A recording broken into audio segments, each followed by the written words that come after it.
des intervenants aussi. Je vois que Romain est présent, Romain Katambara, et il y a aussi Mathieu. Je vais faire parler Mathieu d'abord. Voilà. Alors, Mathieu, tu peux activer ton micro, s'il te plaît? Merci. Et Bonsoir à je te laisse te présenter, Mathieu. D'accord, très bien. Alors, tout d'abord, merci de nous donner cette tribune. Je me présente, je m'appelle Mathieu Djawad de Bast, je suis réunionnais. Je suis membre du collectif K-Ubuntu.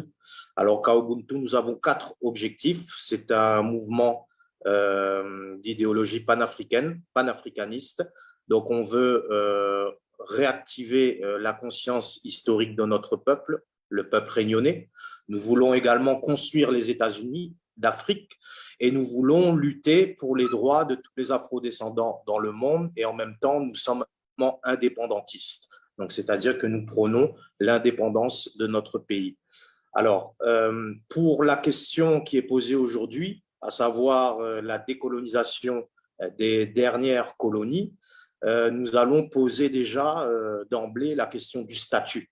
Parce que pour nous, c'est très important de signifier que même si on a donné un semblant d'égalité avec les lois de départementalisation de 1946, pour nous, la France constitue toujours un empire colonial et pour reprendre une expression très médiatisée en ce moment à juste titre, c'est un empire qui ne veut pas mourir. Alors, pourquoi on dit ça? C'est parce que si on regarde vraiment dans les faits, avec la loi de 1946, on n'a pas eu de réelle égalité. En 1946, après la Seconde Guerre mondiale, les députés, surtout communistes comme Aimé Césaire, Raymond Vergès, Gaston Monnerville, réclamaient la départementalisation pour avoir les mêmes droits que la France métropolitaine. Et le terme métropole a tout son sens encore aujourd'hui, parce que pour nous, la métropole est toujours une métropole coloniale. C'est-à-dire que nos territoires sont toujours administrés, sont toujours exploités, colonisés pour les besoins de la France métropolitaine. Et on peut le démontrer. Donc en 1946, lorsqu'ils ont voulu l'égalité avec la France, dans la réalité des faits, ces nouveaux départements, qui étaient la Guyane, la Guadeloupe, la Martinique et la Réunion, ont été délaissés. Pendant très longtemps, on les a délaissés et on a eu tardivement, mais vraiment tardivement, des opérations visant à nous développer. Pour donner un exemple concret, le SMIC horaire dans les 3 îles, Martinique, Guadeloupe, Réunion, a été égalisé avec celui de la métropole en janvier 2020. Voilà. Et on fait aussi un clin d'œil à nos frères qui sont à Mayotte, puisque le SMIC horaire mahorais est toujours de 2 euros plus bas que celui de la métropole coloniale. Donc c'est très important de rappeler ça. Et au lieu d'avoir une égalité réelle avec la métropole, on a eu plutôt une loi d'assimilation. Pour reprendre un petit peu la chronologie des faits, en 1946, c'est la loi sur la départementalisation. En 1971, nous avons déjà cette départementalisation qui est contestée, puisqu'à la conférence du Morne Rouge, Aimé Césaire, Paul Vergès vont réclamer l'autonomie. Les mouvements autonomistes vont ensuite s'essouffler avec la loi sur la régionalisation. Et on aura en 2017 une ministre des Outre-mer qui nous promet l'égalité réelle. Donc jusqu'à quand va-t-on devoir attendre pour avoir une réelle égalité avec la métropole coloniale? Donc pour nous, cette question du statut-là, elle est très importante et on doit la remettre en question. Pourquoi? Parce que le système colonialiste, tout à l'heure on a demandé comment on peut se décoloniser. Donc je pense qu'il y a 2 choses à dire. Il y a déjà une démarche individuelle, à savoir de décoloniser nos mentalités et aussi questionner notre rapport avec les structures politiques, notre culture, la société qui nous entoure, notre rapport à la terre également. Et il y a aussi une démarche collective. Et pour avoir accédé à la décolonisation collective de nos sociétés, nous ne pouvons pas faire l'économie d'un raisonnement par rapport à notre statut. Si on veut décoloniser les mentalités, nous sommes obligés, donc les rapports aussi entre l'État et nous sommes obligés de questionner les structures politiques et économiques qui nous encadrent. Et par rapport à ça, la loi du département, pour nous, il y a beaucoup de choses à dénoncer. Donc déjà, je vous ai dit que dès les premiers temps, en 1946, c'était un département qui était délaissé. Suite à cela, on a eu plusieurs mécanismes en fait, qui ont permis toujours au colonialisme de se maintenir. Donc, déjà dans les années 50, à partir des années 50, il y a la venue dans notre territoire de quelqu'un qui était en perdition, c'est-à-dire qu'il était presque à la retraite sur le plan politique, c'est Michel Debré. Donc, Michel Debré va venir à La Réunion et il va être député pendant une quinzaine d'années. Donc, pendant ces 15 années-là, on va voir vraiment cette assimilation, cette offensive politique et culturelle à l'encontre du peuple réunionnais. Comment ça va se passer? En fait, on va avoir un Michel Debré qui va être totalement inscrit dans les réseaux France-africains parce que le ministre Jacques Chaban-Delmas, c'est un ministre qui était entre 1969 et 1972, avait affirmé que le maintien de Michel Debré à La Réunion dépendait absolument des réseaux FOCAR. Les réseaux FOCAR qui donnaient à la fois les moyens et également qui usaient de son influence pour maintenir Michel Debré comme député à La Réunion. Alors, l'assimilation culturelle qui a été faite contre les Réunionnais, elle a visé plusieurs éléments de notre propre culture et on va dire de notre cohésion. Pourquoi le colonialisme vise notre culture et notre cohésion? Parce que c'est ce qui nous maintient, c'est ce qui nous permet de nous émanciper, de résister. Donc forcément, le colonialisme a interdit publiquement et à l'école la langue créole. Donc pour nous, même, on va revenir là-dessus, la langue créole, on appelle ça plutôt la langue réunionnaise. On va dire pourquoi on ne l'appelle pas créole après, par la suite. Ensuite, on a eu aussi, plus que la langue, la question du maloya. Le maloya, c'est une musique afrodescendante qui s'est recomposée sur le territoire réunionnais, mais qui a une double fonction. Elle a à la fois une fonction de revendication politique et elle a également une fonction thaumaturgique, donc cultuelle, et elle est héritée de nos ancêtres esclavisés qui venaient surtout d'Afrique, de Madagascar et en partie d'Inde et de Malaisie. Donc, ce maloya-là a été interdit dans l'espace public jusque dans les années 80. Lorsque vous étiez pris à l'époque dans les luttes syndicales avec un tambour, vous étiez mis automatiquement en garde à vue. D'accord? On vous empêchait, toute manifestation qui avait du maloya, on disait que c'était du tapage. Donc, vous étiez obligatoirement fliqué, mis en garde à vue. Donc, on va dire, ce rapport que l'État français a entretenu avec notre culture réunionnaise a toujours été dans la domination. Et il y a eu besoin d'un homme comme Michel Debré pour avoir, avec ses nervis et ses moyens, comme je vous ai dit, il avait besoin de ces moyens-là et de ces hommes-là pour perpétuer cette domination-là sur le peuple réunionnais. Au point qu'aujourd'hui, encore, même si à partir des années 80, il y a eu des avancées sur le plan culturel, des tentatives d'émancipation, on a encore une grande partie de notre peuple qui reste et qui demeure très aliéné. On va parler de l'aliénation après, sur le plan culturel. Mais je reste sur le plan administratif et politique. Donc ce statut de département-là, il est en plus verrouillé. Il faut savoir que La Réunion, depuis 2003, La Réunion est le seul département en région d'outre-mer qui est totalement verrouillé dans l'article 73 de la Constitution. C'est-à-dire qu'il y a un ministre à l'époque, pas un ministre, pardon, un sénateur, le sénateur Vira Poulet, qui a proposé un amendement qui a été accepté dans la Constitution. C'est l'alinéa 5 de la Constitution et de l'article 73 qui dit que La Réunion ne peut que rester département. On est à vie, éternellement obligé de rester dans le statut de département français. Donc, c'est une preuve, en fait, que notre colonisation administrative, elle est extrême. Elle est extrême parce qu'elle a plusieurs objectifs. Donc, si je prends les objectifs comme au départ, La Réunion s'est toujours inscrite, en fait, dans un projet impérialiste français. Ça a toujours été une étape ou un porte-avions du colonialisme dans l'océan Indien.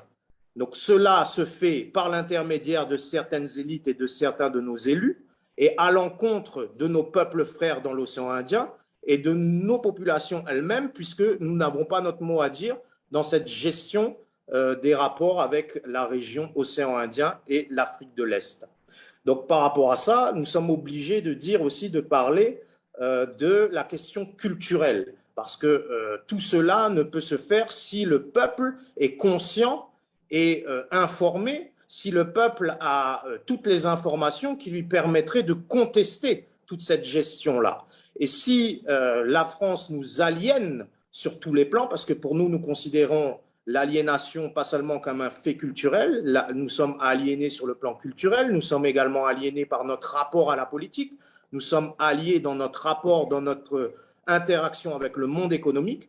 Donc, si la France maintient cette aliénation-là, c'est pour que nous, on ne puisse pas avoir notre mot à dire sur ce qu'elle fait dans l'océan Indien et en Afrique de l'Est. Donc, par rapport à cette aliénation-là, sur le plan culturel, donc on a une persistance des mythes. On nous empêche en fait d'accéder véritablement à notre histoire. Il y a deux confrontations qui ont lieu dans les premiers temps de l'histoire de la Réunion. Il y a une idée qui consisterait à dire que nous sommes issus d'un peuple métis, ce qui est vrai, mais on nie le rapport de violence qu'il y a eu dans ce métissage. Et aussi, on nie toute la partie de notre histoire qui a été faite, qui a été réalisée par nos ancêtres qui étaient des marrons, c'est-à-dire des esclaves fugitifs qui sont allés donner le nom de toutes les localités à l'intérieur de l'île et des montagnes, parce que la Réunion est une île très montagneuse. Donc, par rapport à ça, on a des partisans de personnes qui nous disent que ceci est un mythe, qu'il ne faut pas en parler, au nom de plusieurs arguments. Hein. Ils ont certainement peur qu'en s'appropriant cette partie de notre histoire, les Réunionnais s'émancipent et d'autres références culturelles que l'Occident qu'on veut nous imposer. Ou alors sur des arguments simplement racialistes, en disant pourquoi vous voulez chercher l'histoire de cette partie de nos ancêtres alors que nous sommes métis. Alors, lorsque nous, on fait ce travail-là de se réapproprier cette partie de notre histoire, certains nous accusent d'être racialistes. C'est un conte parce que leur propre argument à eux est encore plus racialiste, voire raciste, parce qu'ils considéreraient qu'au nom du métissage, on n'a pas à s'approprier un fait qui a concerné en majorité les afrodescendants et les Africains déportés dans notre territoire. Donc ça, c'est très important à expliquer. Il y a le mythe du colonialisme, il y a le mythe de la créolité. Donc on veut nous faire croire qu'en fait notre société est une société métisse, multiculturaliste, alors qu'on est plus que multiculturaliste, parce que certains d'entre nous sont même pluriculturalistes. Et on peut le prouver parce qu'on est dans certaines familles pluriculturelles, c'est-à-dire que vous avez dans une seule famille la coexistence de plusieurs cultes. Vous pouvez avoir le culte hindou qui côtoie le culte afro-malgache ou le culte bantou dans une seule et même famille. Donc, on est plus que la créolité, puisque la créolité pour nous, c'est pour ça que tout à l'heure on vous a dit que notre langue, ce n'est pas la langue créole, mais c'est la langue réunionnaise. La créolité pour nous, c'est une assimilation à l'occidental, et c'est même pire que l'occidental, c'est-à-dire le modèle du maître. Donc, pourquoi est-ce qu'on voudrait nous définir, nous, Réunionnais, comme créole, ou notre langue comme créole, sachant que nous sommes un peuple à part entière avec un autre paradigme que celui du maître, puisque nous sommes arrivés à composer une société pluriculturelle. Donc, voilà la question voilà ce qu'on remet en question. Et également, on dit qu'une partie d'entre nous ne peuvent pas être assimilés à cette culture créole parce que tout simplement, ils en ont été exclus. Et c'est notamment les descendants des engagés, les derniers arrivés dans l'île, qui vont être venus de l'Inde et d'Afrique de l'Est et en partie de Madagascar. Donc, c'est les mêmes routes, c'est les mêmes sources d'approvisionnement que les razzias négrières, hein, parce que nous, on ne parle pas du mot traite, on parle plus du mot razzia, pour la simple et bonne raison qu'on n'a pas de documents et que sur 500 ans, on ne peut pas citer un nombre conséquent de rois africains ayant réellement collaboré.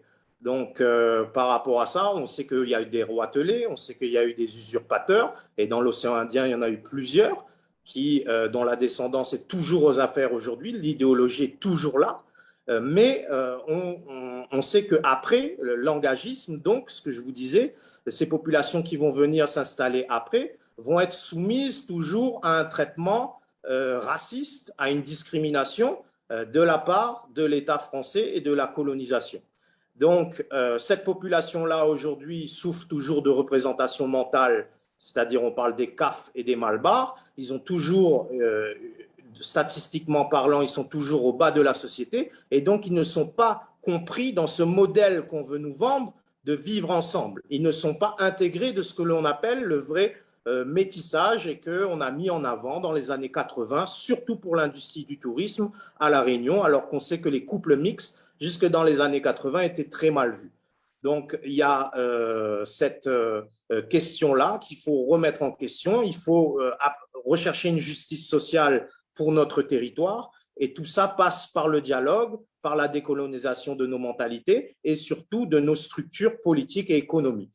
Sur ce dernier point, alors j'ai plusieurs choses à dire, hein, c'est que notre statut de DROM, en fait, donc en étant une région d'outre-mer, il faut signaler que nous payons, nous Réunionnais, tout Réunionnais, en fait, paye l'octroi de mer. Quand il prend un produit dans le commerce, quand il va acheter un produit dans le commerce, là-dessus, il paye une taxe qui s'appelle l'octroi de mer, qui est une taxe coloniale où sur le prix que vous payez, il y a une taxe qui a été calculée par un pourcentage en fait allant de 0 à 33% sur le produit importé par rapport à son coût de départ. Donc, cette taxe-là, bien évidemment, elle empêche l'initiative économique dans notre pays, puisque si vous vous lancez dans les affaires, dans l'entrepreneuriat, ben, ça va être très difficile de vous lancer dans des importations, puisque vous allez devoir, sur tout ce que vous payez, payer cette taxe coloniale.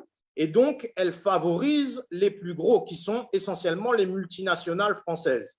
Et ces multinationales-là, ben, elles ont le monopole. Donc, on peut citer plusieurs multinationales dans les banques, dans les assurances, dans la grande distribution. Récemment, il y a GBH, Ayotte, qui s'est installé. Et là, coup de théâtre, hein, puisque normalement, l'autorité de la concurrence aurait dû l'empêcher de rafler tout le gâteau. Mais en fait, ils ont, au lieu de regarder le chiffre d'affaires de GBH, ils ont regardé le nombre de magasins en mètres carrés. Donc, il a dû concéder, c'est-à-dire laisser un magasin, mais finalement, il a toujours le monopole. Aujourd'hui, il a obtenu le monopole de la grande distribution à La Réunion. Alors, ces grandes entreprises multinationales profitent parce qu'elles ont leur siège social à La Réunion, mais elles peuvent ensuite aller néocoloniser. Et là, pour nous, on est dans le colonialisme pur et dur parce qu'en 1946, il n'y a pas eu de décolonisation. On n'a pas consulté notre peuple pour savoir si on voulait être indépendant ou s'assimiler. Ça a été fait entre quelques députés entre eux. Mais là, on est aussi, donc, du coup, une région colonisée qui devient maintenant néocolonisatrice, puisque ces entreprises multinationales vont aller s'installer à Madagascar, où elles vont exploiter le peuple frère malgache. Elles vont s'installer au Mozambique, où actuellement, d'ailleurs, ben, il y a des gros problèmes parce qu'il y a une montée, comme par hasard, quand Total a un projet gazier au Mozambique, ben, c'est là qu'apparaît le djihadisme, la question du djihadisme. C'est des entreprises, par exemple, comme Tereos, qui ont leur siège social à Sainte-Suzanne et leurs activités en Tanzanie et dans le nord du Mozambique. C'est une entreprise comme Marbou, qui est le numéro 1 du riz européen, qui a ses activités à Madagascar.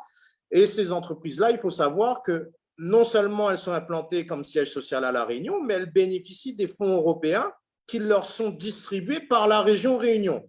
Donc, la région Réunion leur donne des fonds européens pour aller faire le néocolonialisme à Madagascar et en Tanzanie, ce qui pour nous est une infamie. Alors, on peut se revendiquer d'ascendance afro-descendant, descendant d'Africains esclavisés. C'est notre cas en majorité et nous nous levons contre cette injustice qui a été infligée à nos ancêtres. Mais que disons-nous de nos collectivités actuelles qui organisent et qui perpétuent ce même système actuellement en Afrique de l'Est? Et c'est là que nous sommes en rupture avec la politique qui est menée dans nos collectivités, à savoir la région Réunion. Avec ça, on sait aussi que la France a utilisé, tout à l'heure je vous ai dit que Michel Debré, quand il a été envoyé à La Réunion, c'était les réseaux FOCAR. Donc la Réunion aussi a été utilisée. La Réunion était une base armée dans les années 70. Et la Réunion, ben, on la retrouve par exemple dans des opérations comme l'opération Azalée en 1995, où le président des Comores, Johar, va être déporté à la Réunion par le mercenaire Bob Denard, hein, avec l'aide de son complice, le colonel Azali, qui est actuellement au pouvoir dans la dictature comorienne. Et donc, par solidarité pour nos peuples frères comoriens, nous disons que nous, Réunionnais, nous avons toujours été dissidents de ces pratiques-là et qu'il y a toujours eu un mouvement dans lequel nous inscrivons en continuité, un mouvement indépendantiste réunionnais, un mouvement anticolonialiste qui tire, comme je vous ai dit, sa filiation avec l'Empire marron qui avait lieu dès les origines de notre pays. Et donc, nous nous révoltons, nous contestons cette gestion, cette utilisation de notre territoire à des fins néocolonialistes et impérialistes de la France. Donc, ça s'est continué pareil en 2008-2009, je crois, avec l'affaire Mohamed Bakar, où un mercenaire a été récupéré par le pouvoir en place aux Comores, le pouvoir de Mohamed Sambi, et ensuite on l'a protégé et on l'a renvoyé à La Réunion, où il a pu bénéficier d'une protection et donc il n'a pas été jugé aux Comores. Donc, à chaque fois, on voit que cette instrumentalisation de La Réunion, sans que nous, peuple réunionnais, nous ayons notre mot à dire dans cette histoire. Et bien évidemment, c'est à nos dépens également, parce que les mêmes qui sont aux manettes, les mêmes qui dirigent ces magouilles, eh bien, c'est ceux qui vont infliger à notre peuple des choses extrêmement graves. Par exemple, dans les années 60, depuis les années 60, on sait très bien que l'Occident a voulu contrôler la démographie du Sud global. Si on dit le Sud global, c'est bien parce qu'il y a un Nord occidental, raciste, colonial, impérial. Donc, ce Sud global-là, et La Réunion y compris, a subi les politiques démographiques que lui ont imposées l'Occident, l'ONU et, pour nos territoires, le Bumidum. Donc, comment ça s'est réalisé? Déjà, vous aviez à l'époque, avec toujours les réseaux Focard et Michel Debré, on a eu les enfants de la Creuse. Donc, je pense que vous êtes au courant. Environ plus de 2500, environ 2200 enfants, on va dire, qui ont été déportés en France et abusés dans leur famille d'accueil, dans la plus grande opacité. Et on a plusieurs témoignages de ces personnes-là qui aujourd'hui essayent de retrouver leur famille. C'est un drame qui doit être exposé, un scandale d'État, et qui montre bien ce rapport colonial entre la France et la Réunion. Pire encore, on a eu le docteur Moreau, c'était un docteur qui avait une clinique, et pour la politique démographique, eh bien, il a avorté les femmes. On a, par exemple, dans les archives, on voit qu'à la clinique de Brapanon, où il opérait, pour la simple année de 1969, on a plus de 900 avortements. D'accord? Et pour cette même année, on a environ 1000 cas d'opérations gynécologiques. Parce que lorsque M. Moreau n'avortait pas, eh bien, il stérilisait de force. Donc, voilà un petit peu ce qu'on applique à nos peuples. Et aujourd'hui encore, c'est toujours le cas, avec, on va dire, une façon déguisée, maquillée, puisque comme on l'a dit, et je suis très d'accord avec notre sœur qui l'a dit tout à l'heure, le colonialisme change toujours de forme. Et donc aujourd'hui, on voit avec toujours cette question des jeunes qu'on envoie se former en France et qui ne peuvent pas revenir, alors que d'un autre côté, nos frontières sont ouvertes pour les populations qui viennent d'Europe. D'accord? Pendant le Covid, par exemple, je vous donne un exemple, il y a eu plus de 200 000 venus, plus de 200 000 touristes entre décembre et janvier 2021. Décembre 2020, janvier 2021, 200 000 touristes entrent à La Réunion. On est en pleine crise sanitaire et on nous dit que nous, Réunionnais, on ne peut pas retourner chez nous parce qu'il nous faut un motif impérieux. Donc voilà, à un moment donné, je pense qu'il faut être conscient que cet État-là organise cette discrimination, organise cette division, organise cette hiérarchie. Et on ne peut pas ne pas parler de la question de notre statut. Ça ne veut pas dire qu'on va faire un braquage, que demain, on va obtenir notre indépendance directement de la sorte, mais ça veut dire que nous, en tant que jeunesse réunionnaise consciente et politisée, nous devons préparer notre avenir. Nous devons re-questionner notre rapport au monde, comment s'intégrer dans ce monde-là qui évolue. Tout à l'heure, je pense qu'on en a parlé, j'entendais mal, mais je crois qu'on a parlé un petit peu des crises climatiques. Donc, il est clair que les territoires du Sud sont les plus exposés au changement climatique. avec le réchauffement, le réchauffement de la planète.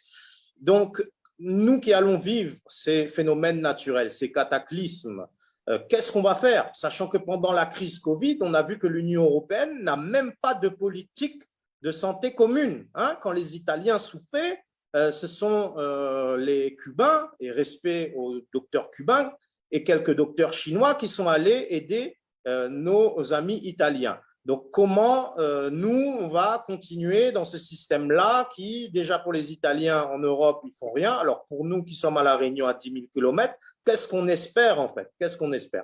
Donc, il faut qu'on revoie tout ça, il faut qu'on prépare notre avenir. Nous, à Kaubuntu, on estime que la question des rapports sud-sud doit être reprise. Hein, les relations dans l'océan Indien ne peuvent pas se faire exclusivement par la Commission Océan Indien, qui est une collectivité, une communauté d'États riverains de l'océan Indien complètement contrôlée par la France pour son néocolonialisme. Et on doit créer des alliances, on doit s'intégrer sur les marchés africains, puisque notre voisin direct, c'est le continent africain. D'accord? Ce n'est pas l'Europe qui revendique la Réunion, c'est l'Union africaine qui estime que la Réunion est une terre colonisée. C'est aussi avec l'Afrique qu'on a des liens historiques, des liens culturels qu'il faut questionner, qu'il faut redécouvrir, puisqu'on nous en a privé.